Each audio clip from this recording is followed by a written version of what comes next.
खरी लढत माझ्यात आणि चंद्रकांत खैरे यांच्यात होणार आहे. भुमरे तिसऱ्या नंबरवर असतील. शिवसेना जिल्हाप्रमुख राजेंद्र जंजाळ यांनी शहरात दंगली घडवल्या, त्याचे पुरावे माझ्याकडे आहे. निवडून आल्यास त्याला तडीपार करेन. औरंगजेबाच्या नावावरून असलेलं औरंगाबाद हे नाव जाऊ देणार नाही. औरंगजेबाचं नाव पुन्हा वापस आणू, त्यासाठी न्यायालयात जाऊ, पण औरंगजेबाचं नाव जाऊ देणार नाही. नाव बदलण्यासाठी इम्तियाज जलील यांनी देखील सरकारला मदत केली आहे. प्रचार में कुछ घंटे अभी बाकी है और क्या किसके साथ आपकी लड़ाई है? देखिए, मैंने अभी बता दिया आपको कि लड़ाई चंद्रकांत खैरे में और मेरे में है। संदीपान भुमरे तीसरे नंबर पे रहेगा और ये दलाल चौथे नंबर पे रहेगा। जो खड़ा हुआ है दलाल है ना, मैं नाम लेना भी पसंद नहीं करता। इतने नीचे के आदमी का मैं नाम नहीं लेता। ले रहा ना, मैं संदीपान भुमरे का ले रहा, चंद्रकांत खैरे का ले रहा, शिंदे साहब का ले रहा, राजू जंजाड़ का ले रहा। जो लोग कैपेबल है उनका नाम लेता मैं, थर्ड क्लास लोगों के नाम नहीं लेता मैं। राजू जंजाड़ के बारे में आपने वक्तव्य किया अभी। हाँ। मैं चुन के आऊंगा तो उनको तड़ीपार करूंगा। और क्यों, किस लिए? इसलिए कि उसने राजा बाजार में दंगल किया। दंगल करने के बाद में अभी हिंदुओं को जगा रहा है, हिंदुओं को एक जगह ला रहा है, हिंदुओं के लिए प्रचार कर रहा है और डोमिनेट करने का वो काम कर रहा है। इसलिए अगर मैं चुनकर आता हूं तो 2 साल उसको तड़ीपार करवाऊंगा, ये मेरा स्पष्ट बोलना है। अगर लोगों ने मुझे चुनकर दिया तो राजू जंजाड़ को 2 साल के लिए मैं तड़ीपार कराऊंगा, मेरा ऐसा स्पष्ट बोलना है। खासदार इम्तियाज जलील पे इतनी जहरी टीका क्यों? वो थर्ड क्लास आदमी है, वो उसके बारे में मैं बात भी नहीं करता। गहरी टीका मैं जहरी टीका करता भी नहीं। जो सच्चाई है वो लोगों के सामने रखता, प्रेस के सामने रखता, और उसका धंधा ही है सप्लायर करना। वो कॉलेज लाइफ से करता, मेरे छोटे भाई का क्लासमेट है वो। नामांतरावर आता काहीतरी सांगितलं। नामांतर के लिए शिंदे सरकार का जो पालक मंत्री उसने प्रस्ताव डाला था और शिंदे सरकार ने उसको यहाँ पर भी जिला और डिस्ट्रिक्ट जो रुका था यहाँ पर उसको प्रस्ताव मंजूर किया।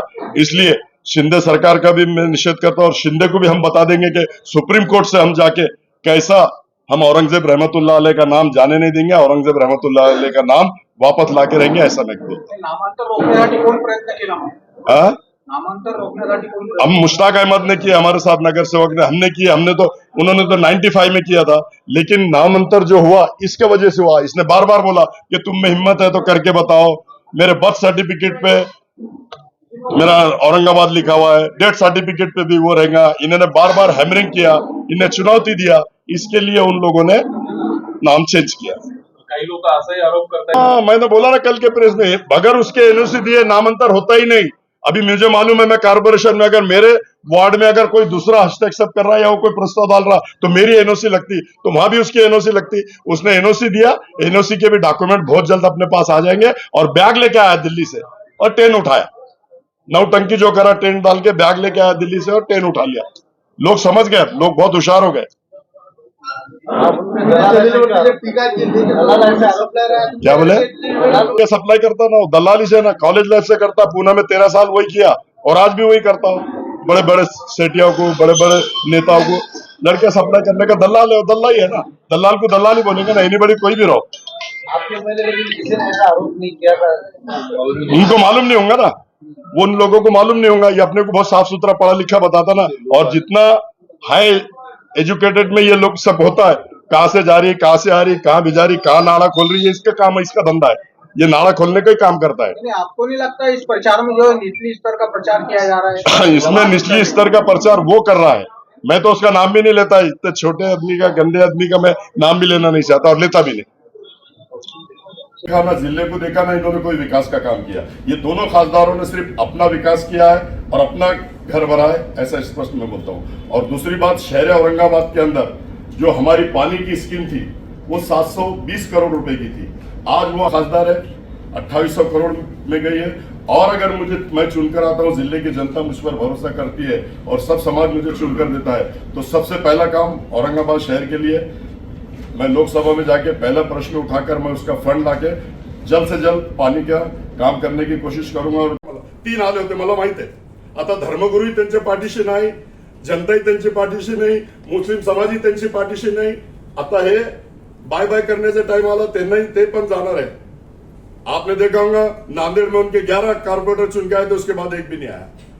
अब लोगों के समझ में आ रहा है, लोग समझ रहे हैं कि ये जज्बात में लाते हैं, अल्लाह रसूल का वास्ता देते हैं, अल्लाह रसूल की बात करते हैं, जबकि यहाँ इसमें करना नहीं चाहिए। स्टेज पे मस्जिदों में वो लोग प्रचार कर रहे हैं, मस्जिदों की फोटो है, इनको इतने नीचे स्तर पे गिर गया ये कि ये इनको मस्जिदें नहीं दिख रही इनको, और कहीं भी जाकर मंदिर में जाके अब देखो ना गिरी महाराज उनको जाके पैर पड़ रहे।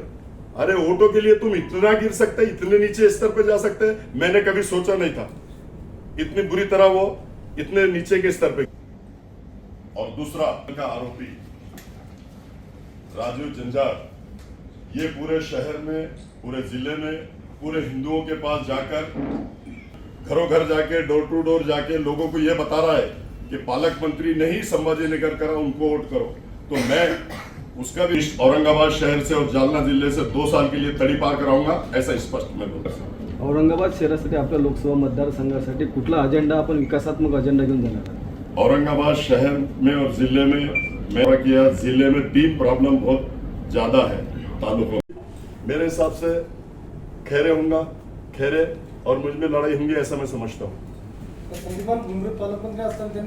नाही त्याला तर पालकमंत्री असो की काय असो, त्यांनी जे आमचं शहराचं नाव बदलला, कुठल्याही परिस्थितीमध्ये त्याला येऊ देणार नाही, म्हणजे येऊ देणार नाही। और 27 वर्षात त्याच्या दारूचा अब्बानच त्याला आरोप करतो। कुठल्याही परिस्थितीमध्ये त्याला येऊ देणार नाही। साहेबांना 6-7 लँग्वेज येतात आणि ते सेक्रेटरीमध्ये फार मोठ्या पदावर त्यांनी काम केलेलं आहे। एवढं असून सुद्धा आपल्या बोलण्यामध्ये आणि त्यांच्या बोलण्यामध्ये एवढी डिफरन्स आहे। आता ते- अतिशय स्पष्टपणे बोलतात आणि आता- खूप चांगल्या पद्धतीने कुठली भाषा है, कुठली भाषा है? नाला खोलो, नाला खोलो, ये बात आती है उसको, ये सात भाषा आती है उसको, नाला खोलो। इतनी नीचे की स्तर की बात कर रहा है, उसको क्या भाषा आती है? उनने एमबीबीएस भी नहीं करा, कितनी बार फेल हुआ। मेरे 5वें नंबर के भाई का दोस्त है, मूसा चौस का दोस्त है, कॉलेज लाइफ में भी लड़कियों का लफड़ा करता था, सप्लाई करता था, वहां लाके मारे उसको। उसका धंधा ही लड़कियां सप्लाई करने का है। 13 साल में पूना में उसने पूरी लड़कियां सप्लाई करा। उसका स्तर है क्या? बड़े बड़े लोगों को, बड़े बड़े नेताओं को, बड़े बड़े बिजनेसमैन को लड़कियां सप्लाई करने का काम करता हो।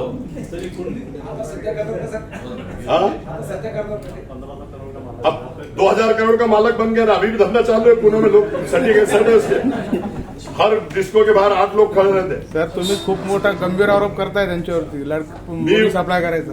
करतोच ना ते, मी कुठं आरोप करतो? जे करतात ते बोलतो मी, आता काय दिवस भेटेल? जे तो करतो ते बोलतो मी, आरोप करत नाही।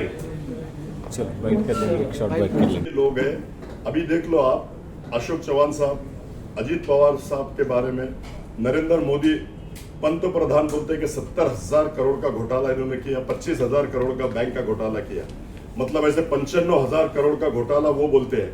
और उसके बाद में अजीत दादा तीसरे दिन वहां चल जाते हैं, तो मशीन में इधर से डाला, वॉशिंग मशीन में से उधर से निकाला, साफ हो गए। और ये लोग, ये पत्रे के घर में रहने वाले 10,000 करोड़ की प्रॉपर्टी इनके पास है। ईडी क्यों नहीं जाती इनके पास? सीबीआई क्यों नहीं जाता? क्योंकि उनके लोग है ना। अब अजीत दादा को वो ले लेते हैं, अशोक चौहान साहब को वो ले लेते हैं, तो सब धुले जाते हैं। तो इनके पास भी इसलिए नहीं जाती कि ये उनकी बी टीम है, ये पूरे देश में इनको फायदा पहुंचाने का काम कर रही है, और ये मुसलमान लोगों को नुकसान पहुंचाने का काम कर। अब नफरत 2014 से देखो कितनी बढ़ गई। आप 2014 से पहले इतनी नफरत नहीं थी, जय भीम था, सलाम था, आदब था, नमस्ते था। अब मैंने तो मेरी 30 साल की राजनीति में कभी किसी को भी नमाज पढ़ते हुए, सजदे में जाते हुए लोग को लात मारते हुए नहीं देखा। नफरत इतनी बढ़ गई कि सजदे में जाते हुए हमारे भाई को लाते मारे जा रही। ये किसकी वजह से? ये इन लोगों की वजह से। नफरत पूरे देश में फैलाने वाले ये लोग हैं, और नफरत फैला रहे हैं। और इनको सुपारी इसलिए दी जाती है कि तुम हमारे खिलाफ बोलो, हिंदुओं के खिलाफ बोलो, भगवान के खिलाफ बोलो, ताकि सेकुलर हिंदू जो है, राष्ट्रवादी और कांग्रेस का, वो भी बीजेपी की तरफ आ जाए। इनको इसी काम के लिए सुपारी दी जाती है, और ये इसी काम की सुपारी लेते हैं। ते नामांतर विरोधात जे न्यायालयात गेले तर ते कोणाशी संबंधित लोक होते? मग हाँ, न्यायालयात जे गेले नामांतरांच्या विरोधात, ज्यांनी याचिका टाकली होती, जे न्यायालयात लढले, ते कोण होते? मग इशम उस्मानी होता, मुश्ताक अहमद होते, अहमद चौस होते, त्यांच्याबरोबर मी होतो। आता हे जे झाला, आता मी सुप्रीम कोर्टात जाणार आहे, औरंगाबाद नावासाठी सुप्रीम कोर्टात मी धाव घेणार आहे, आणि मी घेणार म्हणजे घेणार।